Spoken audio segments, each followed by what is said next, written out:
Primi lavori al porto di Santa Margherita Ligure. Il comune spende 41.000 euro per la calata e Piazzale Cagni. Si parte lunedì, intanto prosegue il riempimento della massicciata allo scalo di Rapallo. Mettere al centro Gesù per dare un senso vero e pieno alla propria vita. Il messaggio del Vescovo ai gestori del Luna Park nella messa del tempo di Natale presieduta in Colmata a Chiavari. 10 anni del presepe vivente dell'Associazione Vecchio Borgo e Capitaneato di Rapallo. In occasione dell'anniversario, una rappresentazione straordinaria al santuario di Montallegro.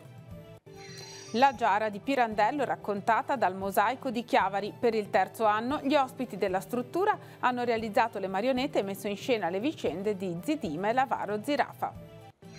Conto alla rovescia per la Virtus Entella in vista della partita storica contro la Roma. Sino a domenica è possibile acquistare biglietti, iniziati gli allenamenti dei 2 nuovi acquisti.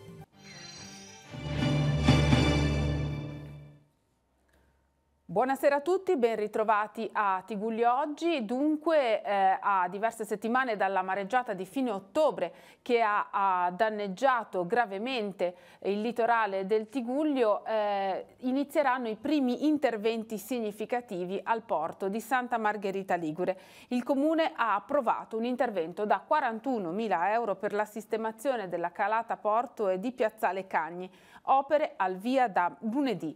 Intanto prosegue con un buon ritmo il riempimento della massicciata nel porto di Rapallo. Vediamo. Da terra non sono visibili. Queste foto, realizzate dentro il Carloriva, dimostrano però che i lavori di riempimento della massicciata a difesa del porto e della città proseguono. Ogni giorno 4-5 camion scaricano i massi mentre l'escavatore ripulisce la pista. In diretta TV la direttrice ha fatto il punto su tempi e investimento. Finirà alla fine di febbraio. Da febbraio in poi dovremmo già avere più chiarezza per quel che riguarda le opere di fortificazione necessarie per realizzare un futuro porto sicuro, e questo lo faremo appena avremo con più chiarezza notizie di quello che è successo il 29 di ottobre e di conseguenza a che cosa ci dovremo preparare nel futuro. Qual è l'investimento da parte della famiglia Riva? Pensiamo a un massimo di 20 milioni di euro. Questo servirà sia per il ripristino del porto così come era prima dell'evento, ma soprattutto la necessaria fortificazione della diga. La famiglia Riva inoltre non intende licenziare i suoi dipendenti, anzi è al lavoro con l'amministrazione per impiegarli in questo periodo in lavori utili alla città. Nei prossimi giorni cercheremo di aiutare a ripulire la passeggiata a mare e comunque a fare quanto necessario per aiutare il territorio. Situazione diversa al porto di Santa Margherita Ligure, che è pubblico. Il provveditorato ha stanziato 600.000 euro per i lavori urgenti al via a fine mese. Il Comune si è impegnato però direttamente per alcune opere essenziali. Una parte di queste, per una spesa di 41.000 euro, partiranno già lunedì 14. Sarà sistemata la pavimentazione della calata porto e di Piazzale Cagni, saranno ripristinate le colonnine a servizio degli ormeggi ed effettuati gli interventi per livellare il fondale. I lavori termineranno in 60 giorni. La cifra complessiva stimata è circa 15 milioni di euro, ma per gli interventi urgenti si parla di circa 2 milioni, 2 milioni e mezzo di euro.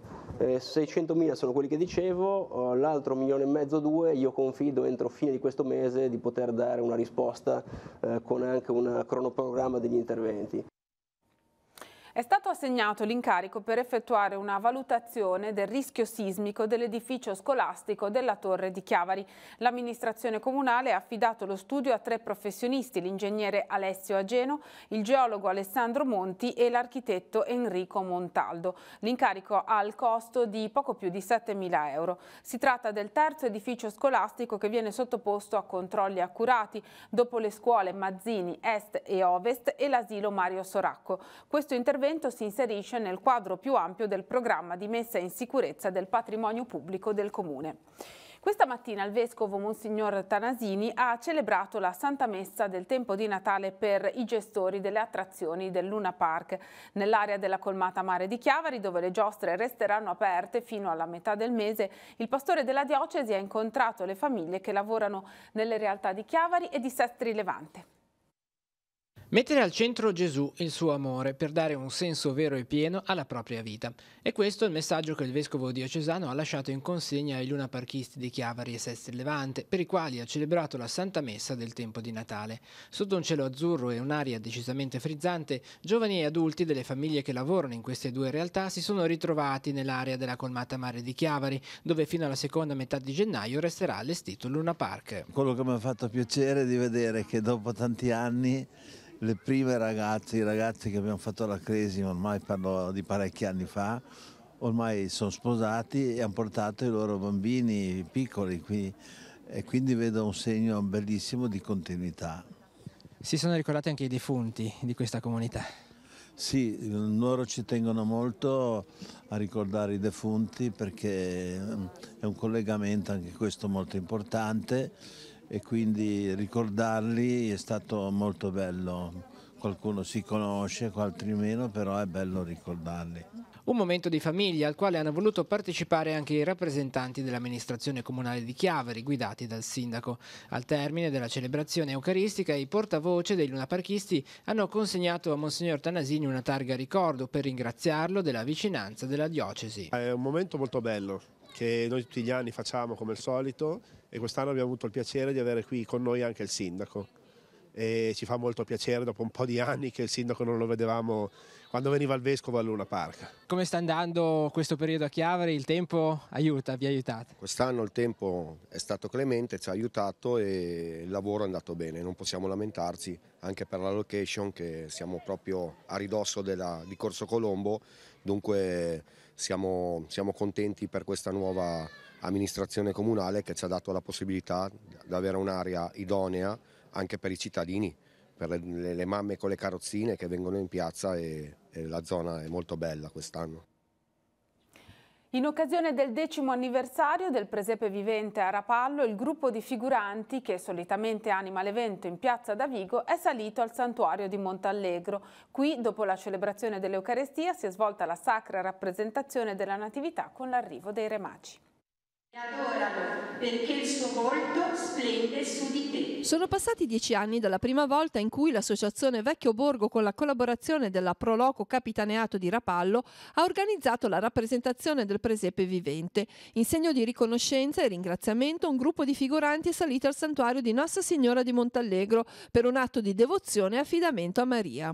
Visto che quest'anno incorre il 10° anniversario di quando è nata l'idea di realizzare un presepio vivente nella città di Rapallo, che abitualmente viene fatto prima del Santo Natale, allora gentilmente Don Gianluca ci ha dato la possibilità di proporre questo evento prima dell'Epifania qui nel santuario di Montallegro. È organizzato dall'associazione Vecchio Borgo in collaborazione con l'associazione Proloco Capitaneato di Rapallo. La rappresentazione, avvenuta nell'imminenza della solennità dell'Epifania, ha riproposto in sintesi l'evento che si rinnova da 10 anni in centro città, dove Gesù Bambino viene accolto su un tradizionale gozzo. I figuranti indossavano gli abiti creati dagli allievi dell'Istituto Duchessa di Galliera di Genova. L'Istituto Duchessa di Galliera ha voluto donare in occasione di questo decennale gli abiti realizzati dalle nostre ragazze nei nostri laboratori. Quest'anno poi è un anno particolare, abbiamo avuto a Rapallo dei problemi legati alla mareggiata e il presepe è sempre stato realizzato nel centro storico su una barca, la Natività è arrivata sulla barca e quest'anno ha avuto un significato particolare. Il rettore del santuario, nell'accogliere l'iniziativa, ha invitato i presenti a mettere sempre al centro il messaggio del Natale. Il messaggio di tutti i Natali è Dio si fa vicino, Dio ci viene incontro, Dio si fa bambino, Dio si fa vedere, si fa toccare, entra dentro la nostra storia. In questo senso ci vogliono occhi capaci di saperlo riconoscere nel bambino, nell'adulto, nell'anziano, nel povero, nel ricco, nel borghese, in qualsiasi persona, qualsiasi genere di lavoro faccia o chiunque esso sia, lì si nasconde la presenza di Cristo. E poi occorre una grande fede per saperlo riconoscere nei sacramenti e nella Chiesa. Sabato alle 15 all'Auditorium di Ferrada di Moconesi si svolgerà la cerimonia di premiazione della 31esima edizione del concorso Presepi in Fontanabuona. La giuria, formata da Carla Podestà, Rinaldo Cavagnaro ed Enrico Queirolo, ha decretato i primi 5 a pari merito, gli altri 15 saranno considerati secondi a pari merito. L'obiettivo del concorso è infatti richiamare l'attenzione durante il periodo natalizio sulla Fontanabuona e sulle sue tante belle chiese, al cui interno i presepi vengono realizzati. Nel corso della cerimonia ci sarà anche l'esibizione del gruppo folcloristico delle ragazze Gaudi Genova Struppa. Un'auto si è ribaltata questo pomeriggio a Rapallo, siamo alla cronaca, all'altezza del cimitero di San Pietro di Novella. A bordo 4 giovani di età compresa tra i 20 e i 27 anni. Le loro condizioni fortunatamente non erano gravi. Sul posto sono intervenuti i sanitari del servizio di emergenza, i vigili del fuoco e la polizia municipale.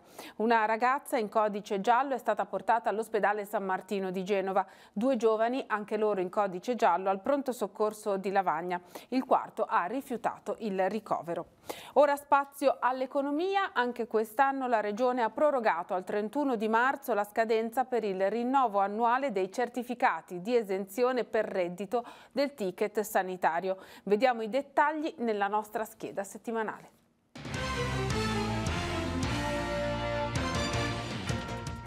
La scadenza per il rinnovo è prorogata al 31 marzo, tuttavia l'esenzione può essere aggiornata anche dopo, per esempio nel momento in cui si abbia bisogno di una richiesta medica, in quanto i requisiti necessari per il diritto all'esenzione devono sussistere all'atto della prescrizione del medico. I cittadini interessati sono codice E02, disoccupati e familiari a carico, codice E03, titolari di pensioni sociali e familiari a carico, codice E04, titolari di pensioni minime over 60 e familiari a carico, e il codice EPF, cittadini tra i 6 anni e i 65 anni affetti da patologie croniche. In tutti i casi deve essere rispettato un tetto specifico di reddito. La scadenza non vale per il codice E01, ultra 65enni e bambini sotto i 6 anni, appartenenti ad un nucleo familiare il cui reddito imponibile lordo sia inferiore a 36.151 euro, per i quali la Regione ha deciso di prorogare automaticamente la validità dei certificati a condizioni di reddito invariate. Il loro certificato ha validità illimitata e possono continuare ad usarlo. Per il rinnovo è necessario dichiarare la propria posizione compilando il modulo di autocertificazione reperibile alla propria ASL o negli ospedali. Il documento va poi riconsegnato, compilato e firmato. Se il reddito cambia nel corso dell'anno e viene superato il tetto previsto dalla legge, non si ha più diritto all'esenzione e bisogna al più presto segnalarlo alla propria ASL, compilando un modulo di revoca. Ogni ASL infatti controlla la veridicità delle autocertificazioni. In caso di falso vengono recuperati gli importi non pagati e applicate le sanzioni.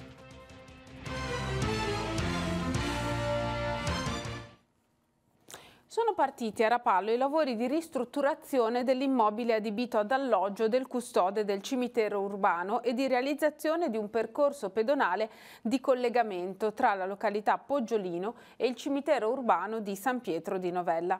L'opera sarà finanziata al 50% da Regione e Comune. Nell'ex casa del custode del cimitero saranno realizzati 4 alloggi di edilizia residenziale sociale. Nelle prossime settimane partiranno anche i lavori per la costruzione del marciapiede tra l'ospedale rapallese e il cimitero urbano. Riprende la finestra di Telepace sull'Arcidiocesi di Genova, allora diamo la linea alla redazione del Cittadino. Un saluto da Genova. Il cardinale Bagnasco ha dedicato una nuova chiesa nel quartiere di Struppa. Si tratta della chiesa succursale della Doria. Ha concelebrato il parroco Don Matteo Firpo e diretto la cerimonia Monsignor Gianluigi Ganabano.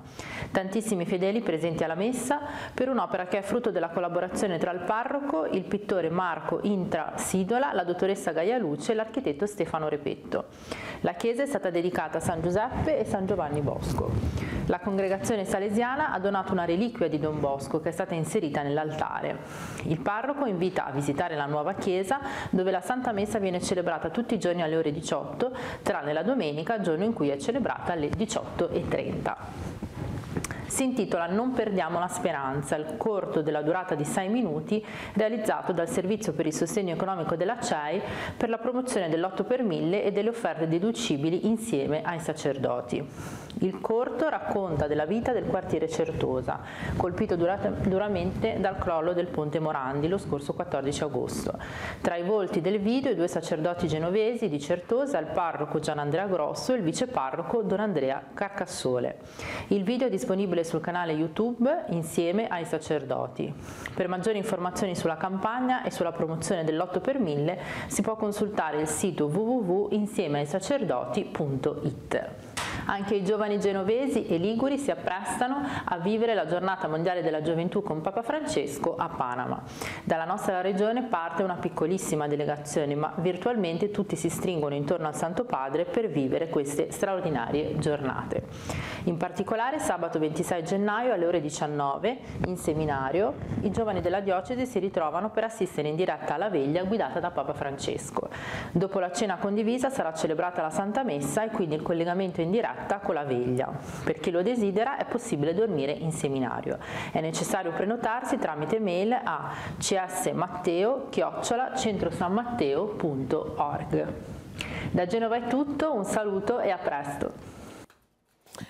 Riprendiamo con la cronaca genovese. Appunto, la Polizia di Stato ha scoperto una bisca clandestina in un bar della zona della Foce. Gli agenti hanno sorpreso il titolare, un genovese di 59 anni, mentre partecipava ad un torneo di poker con altre 10 persone di età compresa fra i 26 e i 74 anni. Tutti sono stati denunciati. Un agente delle volanti nel pomeriggio di ieri, mentre era libero dal servizio, aveva notato uno strano via vai di persone proprio da questo locale. Ha allertato i poliziotti del commissariato di Foce Sturla che in serata sono entrati nel locale con la scusa di prendere un caffè. Hanno notato diverse persone che, entrate nel bar, si recavano direttamente al piano superiore, senza nemmeno dialogare con il barista o consumare qualcosa. Si sono poi appostati all'esterno e hanno potuto vedere che dalle finestre del piano superiore spesso qualcuno controllava quanto accadeva in strada. A questo punto è scattato il controllo, che è stato effettuato con l'ausilio di personale dell'equipaggio delle volanti della questura. Al primo piano del bar c'erano 10 persone intente al gioco, con il titolare che controllava quanto stava accadendo. Gli agenti hanno accertato che il torneo era stato organizzato proprio dal titolare del bar, un 59enne con precedenti. Il materiale per il gioco è stato sequestrato. È stato arrestato in flagranza, sempre a Genova, un 20enne straniero per detenzione ai fini di spaccio di stupefacenti. Il giovane, richiedente asilo, era già gravato da precedenti penali per reati in materia di droga ed era sottoposto a divieto di dimora in tutti i comuni della Liguria.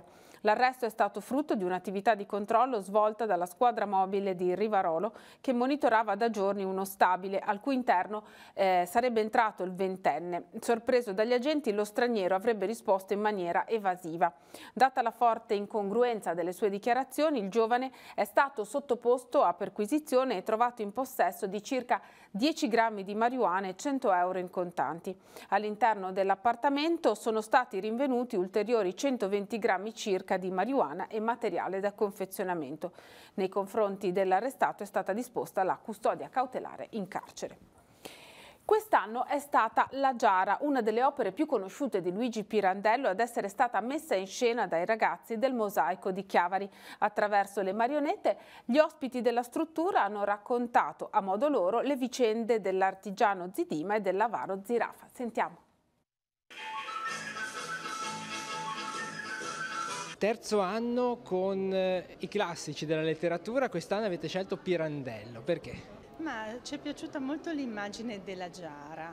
È stato un modo perché la Giara è un grande contenitore, se vogliamo, no? E a seconda di come noi lo interpretiamo può essere un contenitore prezioso, di beni da condividere, e a volte, come nella Giara proprio, può diventare anche una prigione per chi fortuitamente ci finisce dentro. Quello che a noi interessa e che vogliamo dire tramite la Giara è che se noi lasciamo libero l'individuo di esprimersi mediante i propri strumenti, cioè mediante il proprio come per fare le cose. Questo proprio come permetterà all'individuo di farlo in modo giusto per lui e gli permetterà di non imprigionarsi. Anche quest'anno c'è stato un grande lavoro di preparazione con i fondali e le marionette. Com'è stato lavorare anche a quest'opera?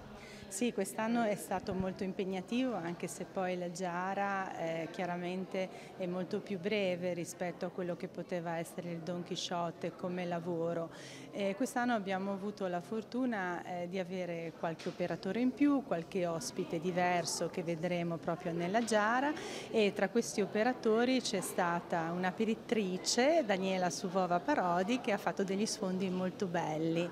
C'è stata la nostra costumista Francesca che ha realizzato dei costumi sicuramente con più cura rispetto a quelli dell'anno scorso, che erano bellissimi. Quest'anno sono ancora più belli. Abbiamo rifatto il teatrino, quindi un teatro più grande, e abbiamo azzardato a creare addirittura un sipario forse per colore un po' simile a quello del Cantero che è stato chiuso.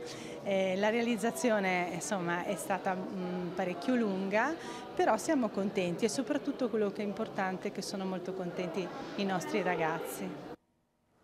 Siamo al calcio, la Coppa Italia, è iniziato il conto alla rovescia per la gara che vedrà impegnata lunedì prossimo alle 21 allo Stadio Olimpico di Roma la Virtus Entella contro i padroni di casa giallorossi. Grande attesa per i tifosi biancocelesti, che potranno acquistare i biglietti fino a domenica alle 19. Al momento per i residenti in Liguria sarà necessaria una Fidelity Card. Il settore ospiti avrà il prezzo unico di €10,35 e sarà disponibile presso la rete nazionale Viva Ticket e online su vivaticket.it. Intanto sono ripresi gli allenamenti con i due nuovi acquisti, De Santis e Mancosu. Sentiamo le loro prime impressioni.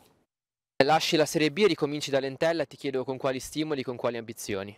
Sì, non appena il mio procuratore mi ha detto di questa proposta sono venuto subito qui, perché so che è una società molto importante e sono venuto qui per aiutare la squadra a vincere il campionato. Difensore con vizio del gol, preferisci giocare centrale o terzino? Presentati. No, preferisco giocare centrale, quello è il mio ruolo fin da bambino. Poi quest'anno giù ad Ascoli ho avuto l'opportunità di fare il terzino, però mi trovo meglio centrale. Che cosa ti porti in dote dall'esperienza ad Ascoli e dalle tue prime stagioni in Serie B? Beh, sicuramente Ascoli è stata una piazza molto importante per me, perché comunque l'anno scorso è capitato anche il play-out contro l'Entella, però è stata un'annata molto importante per me, perché mi ha fatto crescere sotto tutti i punti di vista. Le prime sensazioni del nuovo giocatore dell'Entella? Ma sicuramente positive, vedo una società molto preparata, uno staff e una squadra che vogliono un obiettivo comune, quindi questo è l'importante. Per quanto riguarda me, devo subito calarmi in questa nuova realtà e unirmi a loro per raggiungere l'obiettivo che tutti sanno qual è. Una volta capito che volevi tornare in Italia ti volevano un po' tutti. Ti chiedo, ai fini della tua scelta, quanto è stato importante il fatto che qui all'Entella ci fosse mister Boscaglia? Beh, sicuramente è stato un fattore importante, l'ho avuto tanti anni a Trapani e sono riuscito a fare belle cose con lui, quindi conoscevo il modo di allenare, il modo di comportarsi in questa categoria, quindi speriamo di ripetere quello che è stato fatto là.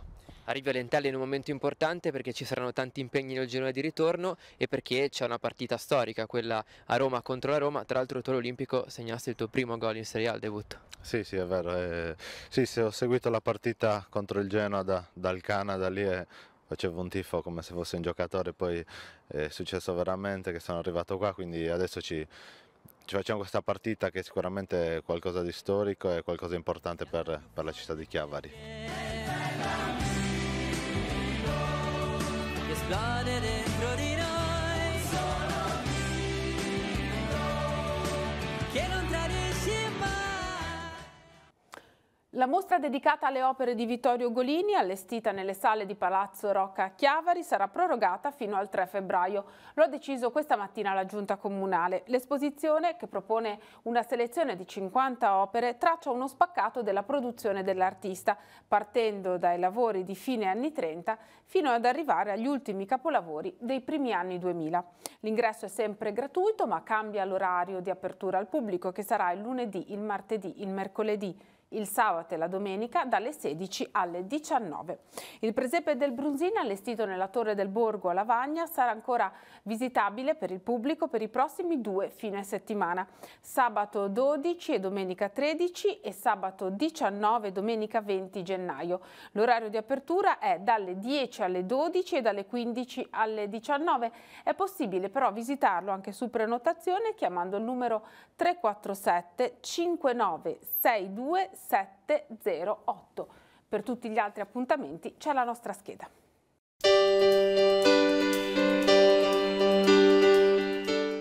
Appuntamenti in agenda per venerdì 11 gennaio. Open Day per il centro di formazione professionale del villaggio del ragazzo a San Salvatore di Cogorno. Dalle 8:20 alle 12:20 e nel pomeriggio dalle 13:20 alle 16:20 sarà possibile conoscere i corsi, tra i quali operatore del legno e dell'arredamento, operatore elettrico e operatore meccanico.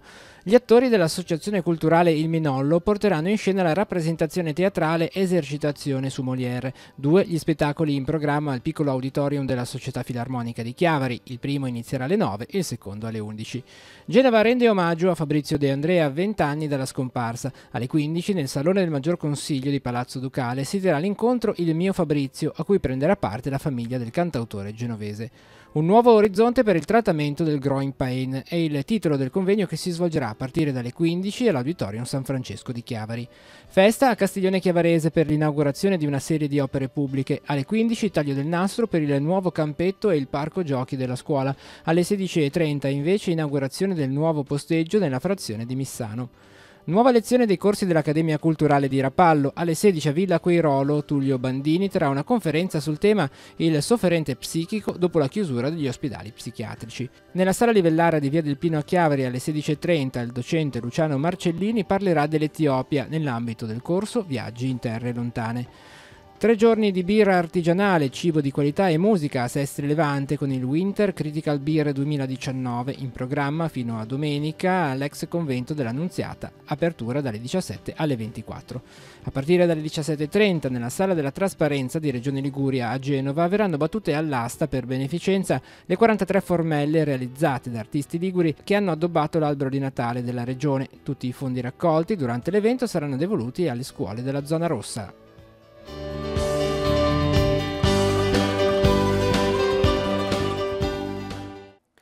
L'Associazione dei Volontari Clown Ospedalieri, che opera in convenzione con l'ASL 4 Chiavarese, apre le porte a nuovi volontari. Fino al 15 gennaio è possibile scrivere a vipcamuggi@gmail.com per accedere alle selezioni per partecipare al corso base di formazione annuale che si terrà a fine gennaio. L'impegno richiesto è di 2 sere infrasettimanali al mese per la formazione e 2 pomeriggi al mese in ospedale, di norma durante il fine settimana. Da quasi 3 anni i volontari clown stanno portando sorrisi e buon umore nelle corsie della pediatria di Lavagna e negli altri reparti convenzionati. Riabilitazione, cure intermedie, traumatologia ed RSA a Chiavari. Informazioni sul sito vipcamuggi.it, telefono 349 6243 773. Email, lo abbiamo detto, vipcamuggi@gmail.com. Terminiamo così questa edizione di Tigullio Oggi. Vi ricordo che la nostra informazione ritorna domani mattina alle 7:30 con il nostro primo appuntamento informativo, ma continua sul nostro sito internet teleradiopace.com e al canale 187 Telepace News. Grazie per averci seguito e buon proseguimento di serata.